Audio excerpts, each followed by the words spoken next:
Assalamualaikum warahmatullahi wabarakatuh. Izinkan saya memperkenalkan diri. Saya Apoteker Muhammad, Sarjana Farmasi, Magister Manajemen.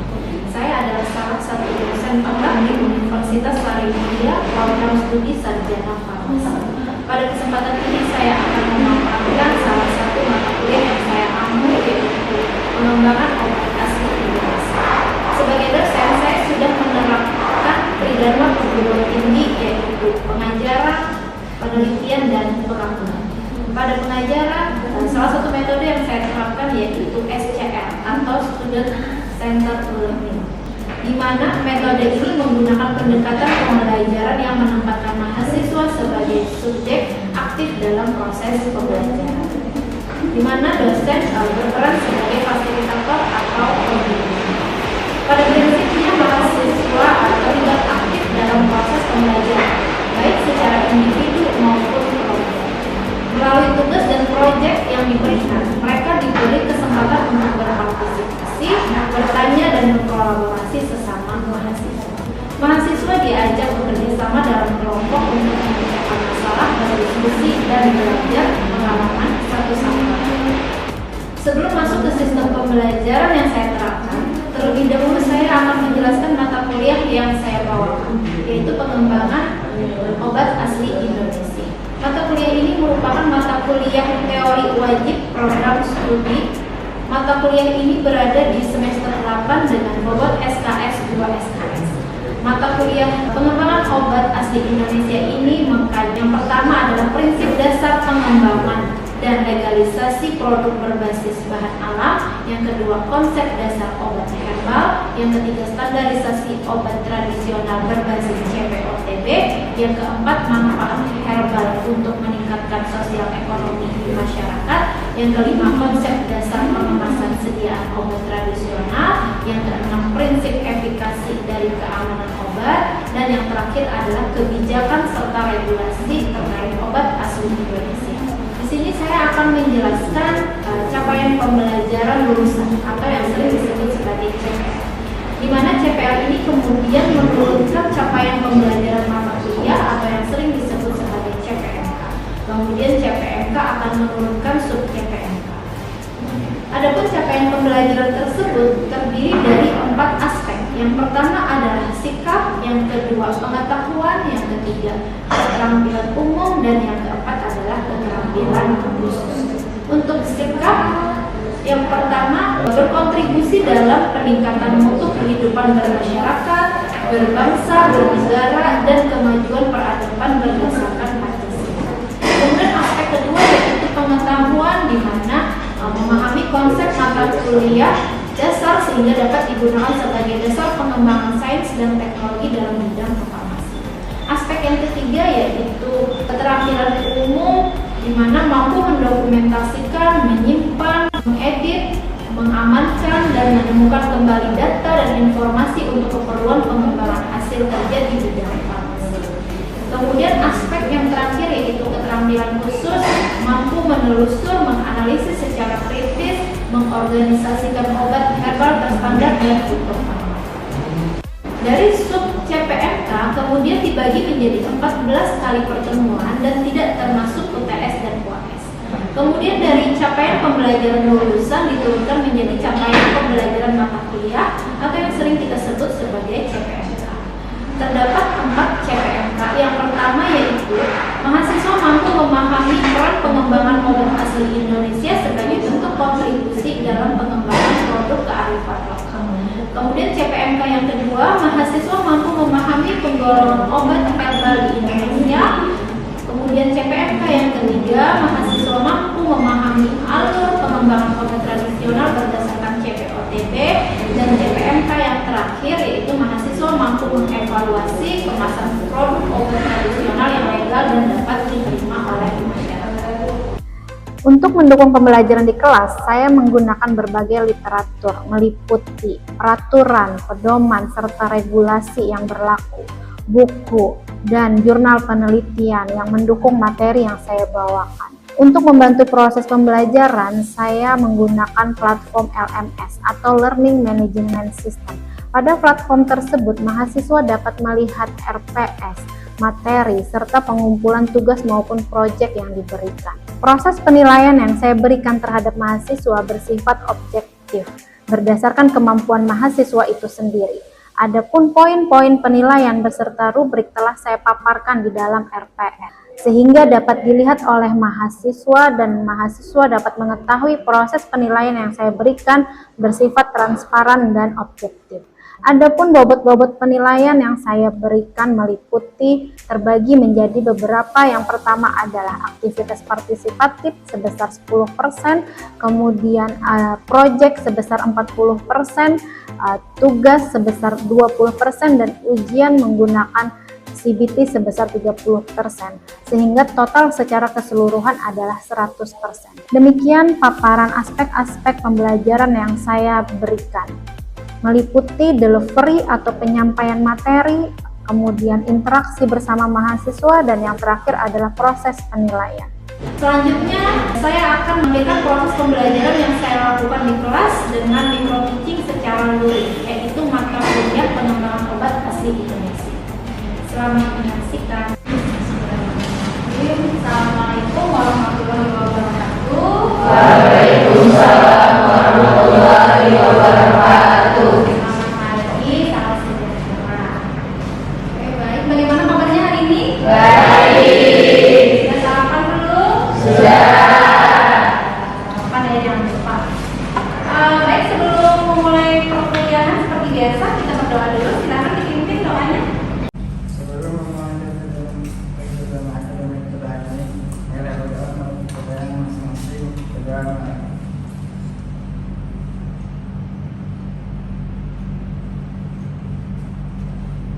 Berdoa selesai. Terima kasih Lutfi.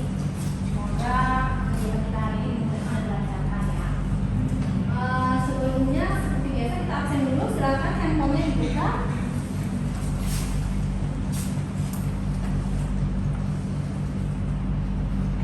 Nomornya BA 387.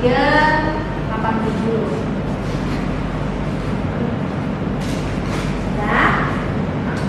Sudah ya? Sudah. Hari ini kita mata kuliah saya jadwal mata kuliah kita adalah pengembangan obat asli Indonesia dengan materi konsep obat herbal. Sebelumnya untuk materi saya sudah upload di RPS. Sudah ada yang buka? Sudah dibaca? Sudah. Oke, siapa yang sudah baca siapa? Siapa yang bisa jelaskan apa kira-kira sih konsep obat herbal? Denur? Kalau sepengetahuan saya Bu, obat herbal dibagi tiga di Indonesia, ada jamu, ada OHT atau obat herbal terstandarisasi, sama fitofarmaka. Oke, ya. Itu nanti akan kita bahas di materi hari ini ya. Jadi ternyata obat tradisional atau obat herbal ini terbagi menjadi tiga golongan. Kalau selama ini yang kita ketahui atau masyarakat banyak ketahui itu hanya jamu. Nah, ternyata ada golongan lain. Oke, baik. Hari ini kita langsung memasuki materi ya. Konsep obat herbal. Nah, ini adalah capaian pembelajarannya. Diharapkan setelah selesai materi hari ini, teman-teman ini mampu memahami penggolongan obat herbal di Indonesia. Nah, ini adalah referensi yang saya gunakan untuk materi ini. Sebenarnya ada banyak referensi yang bisa digunakan seperti ini ya, teman-teman bebas mencari. Namun ini yang saya sarankan atau yang saya gunakan di materi ini. Nah, ini sebagai pendahuluan, kenapa sih obat herbal ya? Kenapa dikembangkan gitu ya? Kenapa pengembangan obat asli Indonesia? Kenapa? Yang pertama adalah obat herbal itu adalah warisan budaya. Kita tahu sejak zaman dahulu kala masyarakat kita sudah menggunakan tanaman atau tumbuhan. Dan kemudian tidak bisa lepas dari budaya. Kenapa? Karena ada budaya yang satu dengan yang lain itu menggunakan tanaman tumbuhan ini secara khusus. Kemudian selain warisan budaya yang digunakan secara turun-temurun, tumbuhan atau obat herbal ini di Indonesia sendiri itu beraneka ragam dan melimpah, ya, terutama di Kalimantan. Kita menemukan di Kalimantan itu masih banyak yang bisa kita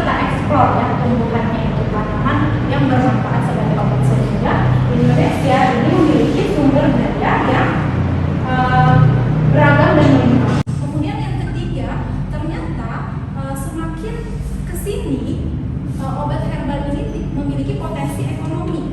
Kenapa? Pertama, banyak masyarakat yang merasa bahwa penggunaan obat tradisional itu, menggunakan tanaman itu lebih ekonomis. Ya. Kemudian selain itu bisa dibudidayakan sendiri, ya, sehingga dianggap sebagai potensi ekonomi. Selain mereka budidayakan sendiri mereka juga bisa sebagai usaha. Dan next ini pengertian obat tradisional. Saya yakin teman-teman sudah sering ya mendengar ini. Jadi apa sih obat tradisional itu? Kalau selama ini masyarakat awam tahunya hanya tumbuhan. Ternyata obat tradisional ini tidak hanya dari tumbuhan, tapi ada juga dari hewan, mineral, sediaan alami, atau campuran dari bahan tersebut. Di mana digunakan secara tradisional atau tidak menggunakan peralatan-peralatan yang canggih, dan digunakannya dia mengobati, memberikan meringankan keluhan itu berdasarkan pengalaman. Jadi belum ada penelitian atau bukti penelitian, tidak teruji gitu ya, tapi secara pengalaman dia memiliki manfaat seperti itu. Nah ini tadi ya yang disebutkan oleh Jainul, bahwa ternyata obat tradisional itu dia memiliki 3 golongan. Yang pertama adalah jamu, obat herbal terstandar, dan fitofarmaka. Ini yang selama ini kita ketahui atau masyarakat yang ketahui adalah apa? Jamu, ya taunya jamu gitu. Padahal ada golongan lain, yaitu obat herbal terstandar dan fitofarmaka. Nanti kita lihat apa perbedaannya di belakangnya. Nah ini dia dibedakan, 3 golongan ini dia dibedakan berdasarkan apa? Berdasarkan klaim pengguna serta tingkat pembuktian. Kalau tadi disebutkan obat tradisional itu hanya berdasarkan pengalaman. Nah, kalau dia punya tingkat pembuktian, maka dia bisa digolongkan menjadi yang lain. Nah, ini perbedaannya. Untuk 3-tiganya sama-sama tidak boleh mengandung bahan yang dilarang. Jadi ada peraturan yang mencantumkan bahan-bahan yang tidak boleh masuk ke dalam 3 golongan ini. Jadi tidak boleh ya. Intinya 3 ini sama, tidak boleh mengandung bahan yang dilarang. Kemudian kalau OHT ini dia sudah mengalami atau melewati uji preklinik menggunakan hewan coba atau hewan uji. Nah, di situ ya perbedaannya. Kalau jamu itu tidak ada, dia berdasarkan pengalaman. Kalau OHT dia ada pengujian secara preklinik, kemudian ada pengujian juga secara formulanya.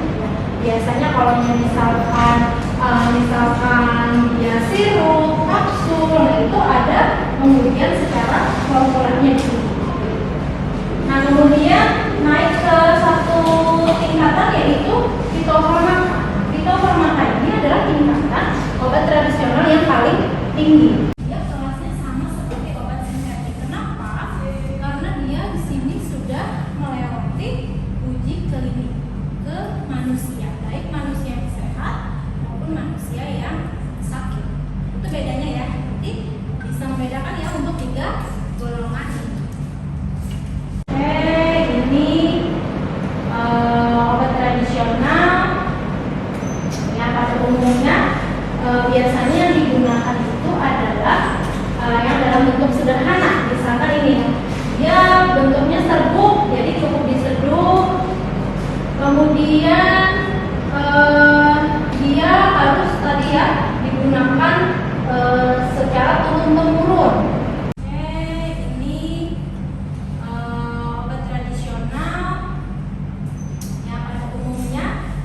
Biasanya yang digunakan itu adalah yang dalam bentuk sederhana. Misalkan ini ya, dia bentuknya serbuk, jadi cukup diseduh. Kemudian dia harus tadi ya digunakan secara turun temurun. Ini adalah jamu.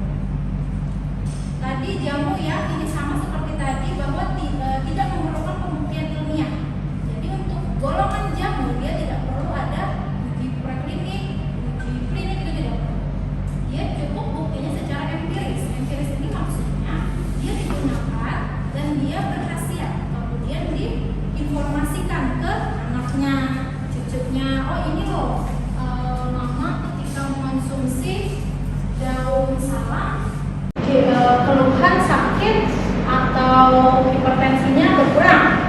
Itu ya, jadi mereka mengalami sendiri kemudian diinformasikan ke keluarga, anak, cucu dan lain-lain, sehingga hanya perlu secara empiris.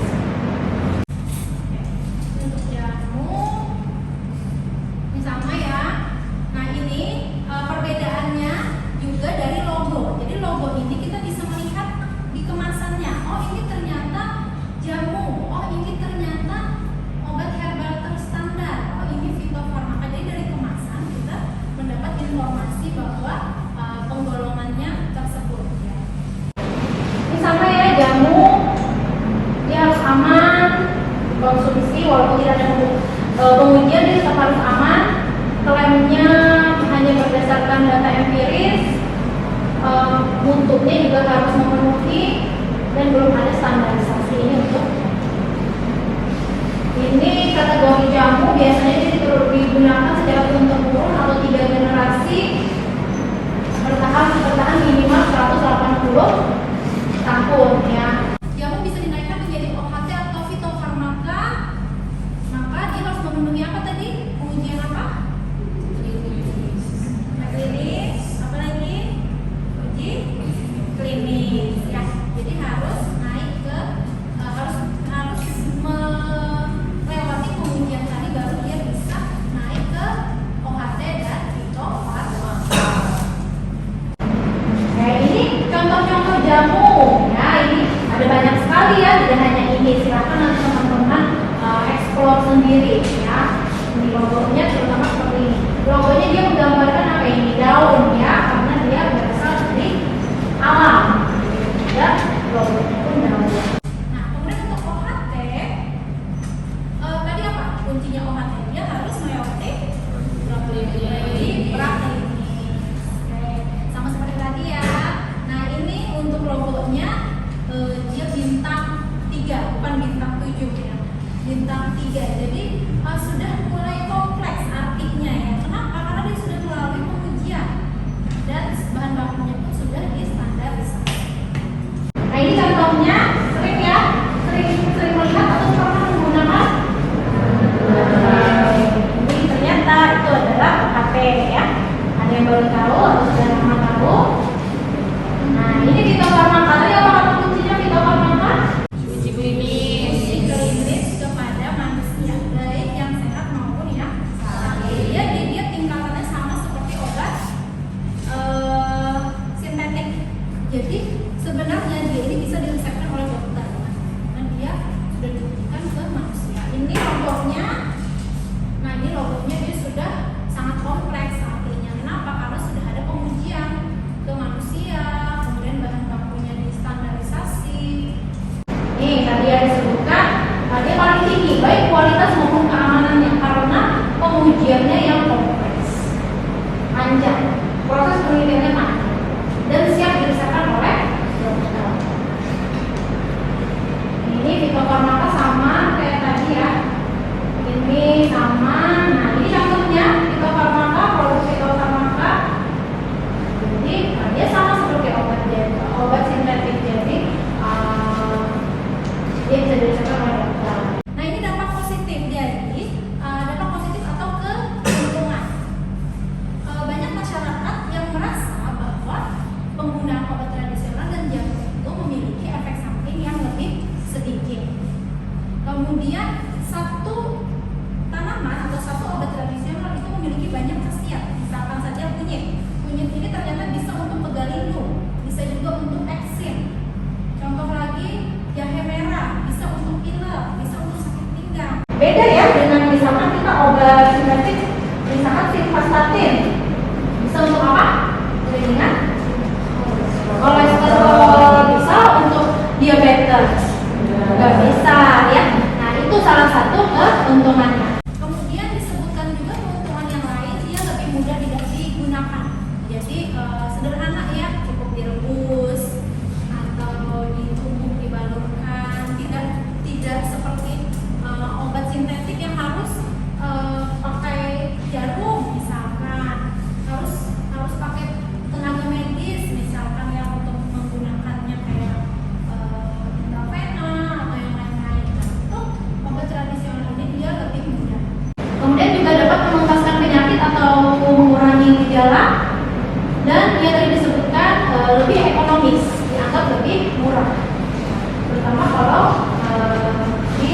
pedayangan sendiri ya, atau di pekarangan sendiri. Namun, dia juga memiliki kelemahan atau kekurangan. Yang pertama adalah membutuhkan waktu.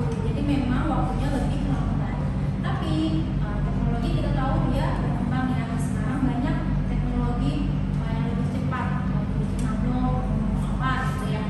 Nah itu sehingga mempercepat. Kemudian masih banyak juga masyarakat yang kurang percayanya dengan obat sintetik. Ya. Kemudian interaksi obat ini sama tidak bisa kita hindarkan, sama seperti obat sintetik.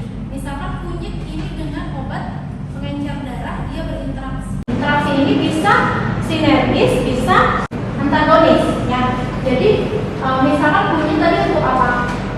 Misalkan dia pengencer darah, kalau dia sinergis sangat proses dia mengencerkan darah sangat tinggi, artinya kan itu juga tidak boleh kan.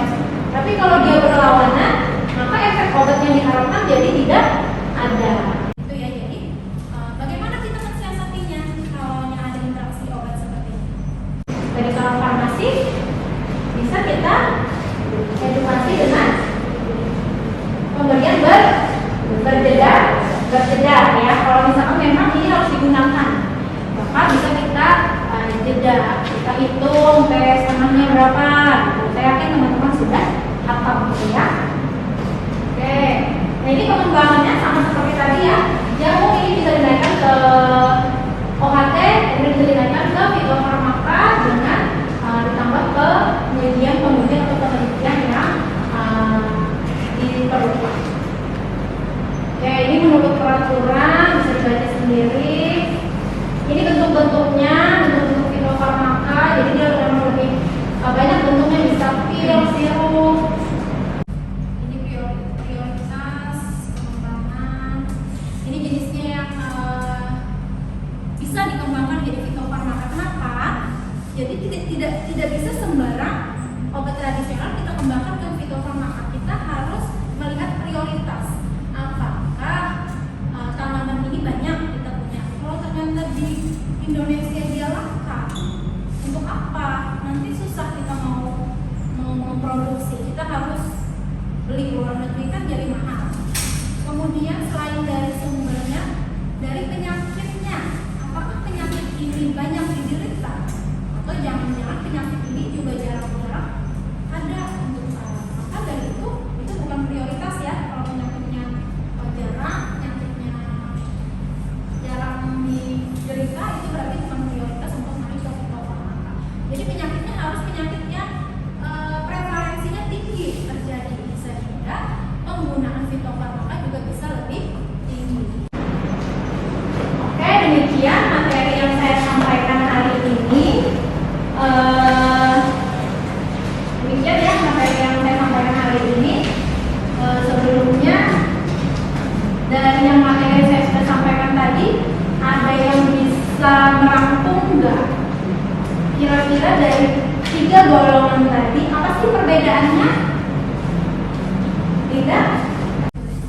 Kalau jamu itu melayani gaji itu berdasarkan data empiris, tidak memerlukan pengujian khusus, contohnya seperti obat tradisional yang minum saja. Kalau obat itu klaim khasiatnya itu berdasarkan data praklinis, yaitu pengujian kepada hewan uji. Kalau yang fitofarmaka itu menggunakan klinis dan praklinis, yaitu langsung ke manusia. Betul, itu ada hal kuncinya ya.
pertanyaan terkait tugas dan proyek bisa masuk ke sana. Baik, itu saja yang dapat saya sampaikan. Saya ucapkan terima kasih banyak. Semoga apa yang saya sampaikan bermanfaat. Sekali lagi saya mohon maaf. Saya akhiri. Assalamualaikum warahmatullahi wabarakatuh.